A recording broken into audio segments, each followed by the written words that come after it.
नमस्कार। 1.5 महीने के अंतराल के बाद आज डॉक्टर आशा में आपका फिर स्वागत है। आज हम बात करेंगे एक ऐसी समस्या की जिससे आज पूरा भारत ही क्यों पूरा विश्व पीड़ित है, और वो है कोविड के बारे में। वही कोविड जिसकी वजह से हमें 1.5 महीने का ब्रेक लेना पड़ा। तो उस ब्रेक के लिए मैं आपसे क्षमा चाहती हूँ। और इसके लिए हमारे साथ हैं अदिति, जो एक डेंटल स्टूडेंट हैं, और अभी जैसा आप जानते हैं कि इस पैंडेमिक में dental students, dental doctors, medical doctors, सारे लोग इसमें अपनी सेवाएं दे रहे हैं। इसके ऊपर अदिति के कुछ सवाल हैं। कार्यक्रम में आपका स्वागत है अदिति। नमस्कार। जैसे कि अभी आपने कहा कि कोविड के टाइम पे इंटरनेट पे इतनी सारी इन्फॉर्मेशन ऑलरेडी अवेलेबल है, सभी लोग वीडियो बना रहे हैं, न्यूज़ पे बहुत कुछ है, पर इनमें से क्या विश्वास किया जाए, क्या एक्चुअली सही है। तो मैं आज 10 ऐसे क्वेश्चन लाई हूँ जिनके बारे में मुझे जानना है। और मेरा सबसे पहला सवाल है कि कोविड वैक्सीन कौन कौन लोग ले सकते हैं? देखिए, कोविड की वैक्सीन हर वो बंदा जो 18 साल से ऊपर है वो ले सकता है। पहले इसे 60 के ऊपर की परमिशन मिली थी, और ये सारी स्ट्रैटेजी हमारी वैक्सीन की अवेलेबिलिटी को लेकर है। इसका और कोई कारण नहीं है। 18 से कम पे टेस्टिंग नहीं हुई है, इसलिए अभी हम 18 नहीं बोल रहे हैं, मगर 18 साल से ऊपर का हर व्यक्ति इसे ले सकता है। प्रेग्नेंट मदर्स पे अभी टेस्टिंग नहीं हुई है, तो इसलिए प्रेग्नेंट मदर्स इससे छूट रही हैं। उसके अलावा किसी को भी इसे लेने की मनाही नहीं है। अभी मार्केट में बहुत सारे ब्रांड्स की वैक्सीन अवेलेबल है, तो इनमें से कौन सी वैक्सीन लेनी चाहिए? देखिए, आपने वो कहावत सुनी होगी, a bird in hand is better than two in a bush, है ना। आधी छोड़ पूरी को धावे, आधी मिले ना पूरी पावे। तो जो वैक्सीन आपको उपलब्ध है आप उसे ले लीजिए, क्योंकि अभी जो वैक्सीन्स हैं हमें ये नहीं पता कि इनकी हाफ लाइफ कितनी है, ये कितने दिन बाद हमें बूस्टर लेना पड़ेगा या रिपीट करना पड़ेगा। मगर अभी जो अवेलेबल है उसे तुरंत ले लेना बेहतर है, बजाय इसके कि हम वेट करें कि अभी और अच्छी आएगी, अभी और अच्छी आएगी, और कीमती समय उसमें गंवा दें। क्योंकि आप देख रहे होंगे भारत में अभी प्रतिदिन 4000 लोगों की जान इससे जा रही है। हमारे प्रदेश में 200 से ऊपर लोग हर दिन जा रहे हैं। तो इन नंबर्स में हमारा नंबर न लगे, इसके लिए हमें जल्दी से जल्दी वैक्सीन लगवानी है। लोगों के मन में एक ऐसा भ्रम है कि कोविड वैक्सीन को लेने से ये हो जाता है, तो क्या ये सेफ है? कोविड वैक्सीन सेफ है, पूरी तरह सेफ है। और क्या ये इफेक्टिव है? अलग अलग वैक्सीन की जो इम्यूनोजेनिसिटी है, मतलब वो कितनी एंटीबॉडीज आपके शरीर में बनाता है, वो अलग अलग है। 60%, 70%, 80%, ऐसे अलग अलग वैक्सीन्स की इम्यूनोजेनिसिटी है। मगर वर्तमान समय में चाहे उसकी इम्यूनोजेनिसिटी 60% ही क्यों ना हो, मगर वो 0 से तो बहुत ऊपर है। और दूसरी बात, हमें ये नहीं पता कि कितना एंटीबॉडी होने से हमें कोविड नहीं होगा। तो जो हमारा बेसलाइन है उससे तो हम बहुत बेहतर स्थिति में होंगे। इसलिए 0 to 60 जो मिनिमम है वो भी बहुत इफेक्टिव है। अभी हाल ही में मैंने अपनी कोविड वैक्सीनेशन कराया, तो मेरे फ्रेंड्स सब मुझसे पूछ रहे थे कि ये काम नहीं करती है और इसके बाद भी कोविड हो जाता है, तो ये क्या बात सच है? देखिए, कोविड वैक्सीन जैसे मैंने अभी आपको बताया कि जो मिनिमम इम्यूनोजेनिसिटी है वो 60% है। तो कोविड वैक्सीन लगाने से कोविड नहीं होगा ऐसा बिल्कुल नहीं है। जैसे आप कार में चलते हैं, सीट बेल्ट लगाते हैं, तो उससे ये गारंटी होती है कि एक्सीडेंट नहीं होगा? नहीं, उससे गारंटी ये होती है कि जब एक्सीडेंट होगा तो आप उससे बच जाएंगे। तो यदि आपको कोविड होगा तो आपके अंदर एंटीबॉडीज होने से सीरियस कोविड होने के, लाइफ का लॉस होने के चांसेस कम हो जाएंगे। और जब एक बार हमारी 80% से ज़्यादा जनसंख्या इससे वैक्सीनेट हो जाएगी तो हम सभी सेफ हो जाएंगे, क्योंकि फिर हर्ड इम्यूनिटी हो जाएगी। और कोविड होने के कितने दिनों बाद अपन वैक्सीनेशन ले सकते हैं?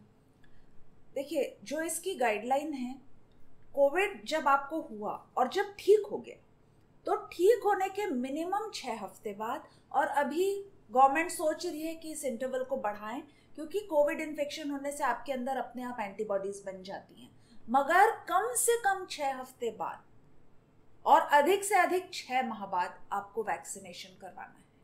तो ये करवाना ही पड़ेगा, ऐसा नहीं है कि अगर आपको कोविड हो गया है तो ये दोबारा नहीं होगा? नहीं, ऐसा नहीं है। बहुत सारे डॉक्टर्स को मैं जानती हूँ जिनको कोविड बार बार हो रहा है, ऐसे भी डॉक्टर्स हैं जिनको 3-3 बार हो चुका है। इसलिए यदि कोविड इन्फेक्शन हो गया है तो वो आपको गारंटी नहीं देता कि आपको दोबारा कोविड नहीं होगा। मेरा अगला सवाल ये है कि जो वैक्सीन है इन्हें अपन किस किस समय ले सकते हैं? जैसे अगर कोई लड़की है वो अपने मेंस्ट्रुएशन पे है तो क्या वो वैक्सीनेशन करवा सकती है? बिल्कुल करवा सकती है, चाहे मेंस्ट्रुएशन हो या मेंस्ट्रुएशन के पहले का समय हो या मेंस्ट्रुएशन के बाद का समय हो। मेंस्ट्रुएशन का और वैक्सीन का कोई संबंध नहीं है। ये वैक्सीन कंधे पर लगाई जाती है, डेल्टॉइड मसल में, तो किसी भी तरह की कोई झिझक होने का कोई कारण नहीं है। ऐसा नहीं है जो लोगों ने, अभी मैंने नेट पे कई बार पढ़ा कि इम्यूनिटी कम हो जाती है मेंसेस के टाइम। हाँ। ये बिल्कुल गलत बात है, कोई आपकी इम्यूनिटी कम नहीं होती है और आप बेझिझक मेंस्ट्रुएशन के समय वैक्सीनेशन ले सकते हैं। ये अभी आपने इम्यूनिटी की बात की तो लोग कह रहे हैं कि वैक्सीन के बाद अपनी इम्यूनिटी कम हो जाती है तो एक्स्ट्रा ध्यान रखना है या ऐसा कुछ, तो क्या ये सच है? नहीं, आपकी इम्यूनिटी बिल्कुल कम नहीं होती, बल्कि वो एक ट्रिगर है आपकी इम्यूनिटी को बढ़ाने का। इम्यूनिटी कम होने का कहीं कोई रोल ही नहीं है। और कुछ लोगों को जो कहते हैं कि हमने वैक्सीन लगवाई उसके बाद हमें कोविड हो गया, हाँ। वो इसलिए होता है कि मान लीजिए उनको पहले से संक्रमण हो चुका है, उस बीच में उनने वैक्सीन लगवाई, तो वो वैक्सीन तो 2 डोज के भी 15 दिन बाद असर करेगी ना। यदि उनको पहले से संक्रमण है तो उसका इस वैक्सीनेशन से कोई संबंध नहीं है। तो ऐसा कोई टेस्ट नहीं है कि पहले टेस्ट करा लिया और फिर अपन ने? देखिए, कोई भी वायरल इन्फेक्शन है उसका कोई भी टेस्ट 100% नहीं है। यदि आप RT-PCR करते हैं तो वो 70% सेंसिटिव है। इसका मतलब ये है कि 30% लोग ऐसे होंगे जिनको वायरस होगा पर टेस्ट नेगेटिव होगा। इसी तरह एंटीजन भी 60 to 70% पॉजिटिव है। तो यदि आप टेस्ट करा भी लेते हैं और वो नेगेटिव भी आ जाता है तो वो इस बात का प्रूफ बिल्कुल नहीं है कि आपको संक्रमण नहीं है। इसलिए इन सब चक्करों को छोड़कर आप इमीडिएटली, यदि वैक्सीन अवेलेबल है और आप एलिजिबल हैं तो आप लगवा लीजिए। ये मेरी हर किसी को सलाह है, यदि आप एलिजिबल हैं और वैक्सीन अवेलेबल है बिल्कुल बेहिचक लगवा लीजिए। यदि 3 दिन से ज़्यादा आपको बुखार आए तो कोविड टेस्ट कराइए और अपना इलाज कराइए। एक और ये चीज़ कि अगर कोई मदर ब्रेस्ट फीडिंग पे है तो वैक्सीन लेना सेफ है? बिल्कुल सेफ है। पहले गवर्नमेंट ऑफ इंडिया ने ब्रेस्ट फीडिंग मदर्स के लिए इसको अलाउ नहीं किया था, मगर जो हमारा federation of obstetrics and gynaecology है, जो देशव्यापी संगठन है गायनेकोलॉजिस्ट का, उसने बहुत सरकार से निवेदन किया, नीति आयोग से निवेदन किया कि आप जो दूध पिलाने वाली माताएं हैं उनको अलाउ करिए, गर्भवती महिलाओं को भी अलाउ करिए, क्योंकि गर्भवती को यदि कोविड होता है तो वो बहुत सीवियर कोविड होता है। अब देखते हैं, सरकार ने कम से कम दूध पिलाने वाली माताओं के लिए तो अग्री किया है कि हाँ उन्हें वैक्सीन लगना चाहिए। तो अगर कोई मदर है वो प्रेग्नेंट है और उन्हें कोविड है तो क्या वो कोविड बच्चे को भी होता है, ऐसा कुछ है क्या? यदि अर्ली प्रेगनेंसी में कोविड होता है तो वो बच्चे पर क्या असर डालेगा ये हमें नहीं मालूम, मगर यदि प्रेगनेंसी एक बार 8 हफ्ते क्रॉस कर चुकी है तो उसमें बच्चे पर असर डालने की बात नहीं है। मगर चूंकि माँ अपना और बच्चे का दोनों का काम अपने शरीर से चला रही है, माँ के एक जोड़ी फेफड़े से बच्चे की भी सांस चल रही है, तो उसके फेफड़ों पर, उसके लंग्स पर ऑलरेडी ज़्यादा जोर है, उसके हार्ट पे ऑलरेडी ज़्यादा जोर है। तो ऐसे में यदि कोविड उससे होता है तो बहुत कम समय में उसका ऑक्सीजन फॉल होने की संभावना होती है, तो उसे अधिक केयर की ज़रूरत होती है। तो बच्चे को लेकिन कोविड नहीं होगा? बच्चे को ज़्यादातर कोविड नहीं होता है। बहुत सारे बच्चे अभी तक पैदा हो चुके हैं कोविड पॉजिटिव मदर्स के, जो खुद कोविड से संक्रमित नहीं है। अगला क्वेश्चन, मैं एक्चुअली बहुत इंस्टाग्राम चलाती हूँ, तो बहुत सारे मेरे फ्रेंड्स प्लाज्मा रिक्वायर्ड जैसे पोस्ट डालते हैं, तो ये प्लाज्मा से लेके क्या इसका ताल्लुक है, आप ये बताइए, क्या रिलेशन है? देखिए, जब कोविड नया नया आया था तो इसका सही इलाज किसी को पता नहीं था। मतलब कहीं कीट कहीं का रोड़ा, भानुमति ने कुनबा जोड़ा। कुछ ना कुछ अलग अलग बीमारियों की दवाइयाँ चलाकर इसका इलाज हो रहा था, मगर अब इस बीमारी को विश्व में आए 1.5 साल हो गया है और भारत में आके भी 1.25 साल हो चुका है। अब तक डॉक्टर्स ने भी बहुत सारा एक्सपीरियंस हासिल कर लिया है, तो अभी लेटेस्ट जो गाइडलाइन है उसके हिसाब से प्लाज्मा का कोई रोल ही नहीं है। आप पैनिक होकर प्लाज्मा कलेक्ट करने की कोशिश ना करें। प्लाज्मा रोग प्रतिरोधक क्षमता को नहीं बढ़ाता है, वो तभी असर करता है जब कोविड होने के 5 दिन के अंदर दिया जाए। अच्छा। मगर तब तक तो टेस्ट ही पॉजिटिव नहीं आता, तो आप देंगे कैसे? टेस्ट ही 5वें दिन पॉजिटिव आता है। इसलिए प्लाज्मा की वर्तमान समय में कोई भी आवश्यकता नहीं है। अभी मैंने ऐसा न्यूज़ पे पढ़ा था कि अमेरिका में आफ्टर वैक्सीनेशन उन्हें मास्क पहनना ज़रूरी नहीं समझा है, तो क्या अपन लोग भी यही कर सकते हैं? देखिए, अमेरिका, पूरे यूनाइटेड स्टेट्स ऑफ अमेरिका की कुल जनसंख्या 30 करोड़ है। भारत की जनसंख्या 140 करोड़ है। उन्होंने जिस इलाके में मास्क पहन के घूमना, बिना पहने घूमना अलाउ किया है, वहां उन्होंने सारे लोगों को वैक्सीनेट कर दिया है। आप खुद ही सोचिए, क्या हम सब वैक्सीनेटेड हैं? अभी हमारी जनसंख्या का 1-1.5%, 5%, 10% इतना ही वैक्सीनेट हुआ है। तो ऐसे में यदि आप बिना मास्क के घूमेंगे तो आप बैल मुझे मार की तरह खुद में वायरस को और दूसरे बैक्टीरिया को आमंत्रित करेंगे। तो कम से कम भारत के लिए जब तक 80% जनसंख्या का वैक्सीनेशन कंप्लीट नहीं हो जाता, हम मास्क के बिना घूमने की बात सोच भी नहीं सकते। बिल्कुल ठीक। अगली चीज़ मैं ये पूछना चाहती हूँ कि कोविड के साइड इफ़ेक्ट्स के बारे में सब लोग बहुत कुछ कह रहे हैं, तो इसके असली में साइड इफ़ेक्ट्स क्या है? कोविड के कि वैक्सीन के? कोविड के वैक्सीन के।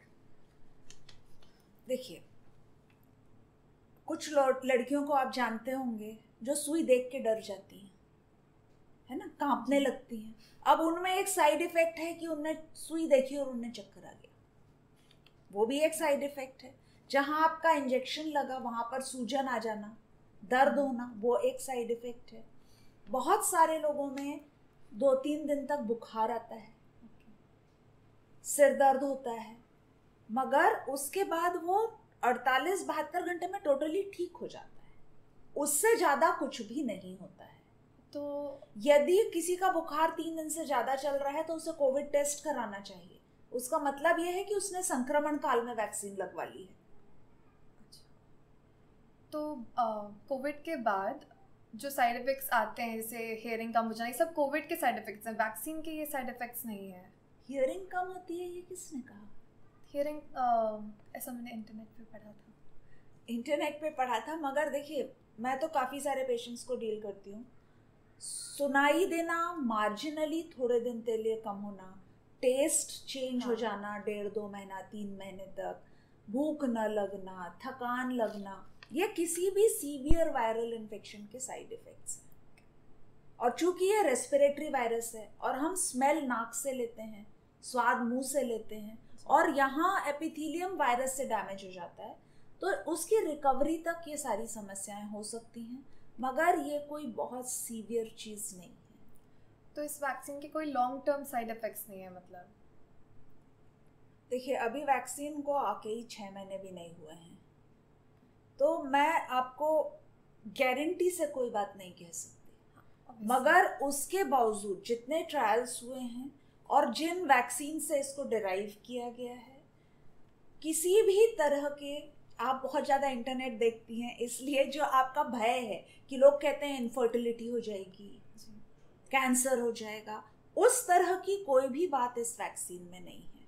ये पूरी तरह सेफ है, और आपको यदि मिल सकती है, मिल रही है, तो आप बेहिचक आगे जाएं और लगवाएं। अपने साथ के जितने एलिजिबल लोग हैं उनको भी प्रेरित करें, क्योंकि हमको अपने चारों तरफ एक सुरक्षा का घेरा बनाना है। तो हम सुरक्षित तभी होंगे जब हमारे चारों तरफ के लोग सुरक्षित होंगे। यदि वो सारे अनवैक्सीनेटेड हैं तो हमारी सुरक्षा कोई काम नहीं आएगी। तो बस यही मेरे क्वेश्चंस थे, और जो इतने सारी इन्फॉर्मेशन, जैसे कि मैंने अपने शुरुआत में बताया था कि इंटरनेट से इतनी इन्फॉर्मेशन मिलती है, क्या सही है क्या गलत, आई थिंक अभी मेरी जो कुछ डाउट्स थे वो क्लियर हुए हैं, और इसके लिए thank you. Thanks a lot Riya. आज के कार्यक्रम में आपको कोविड के बारे में जानकारी दी। आप कार्यक्रम को लाइक और सब्सक्राइब करना और शेयर करना बिल्कुल ना भूलें। मिलते हैं अगले हफ्ते इसी वक्त। नमस्कार।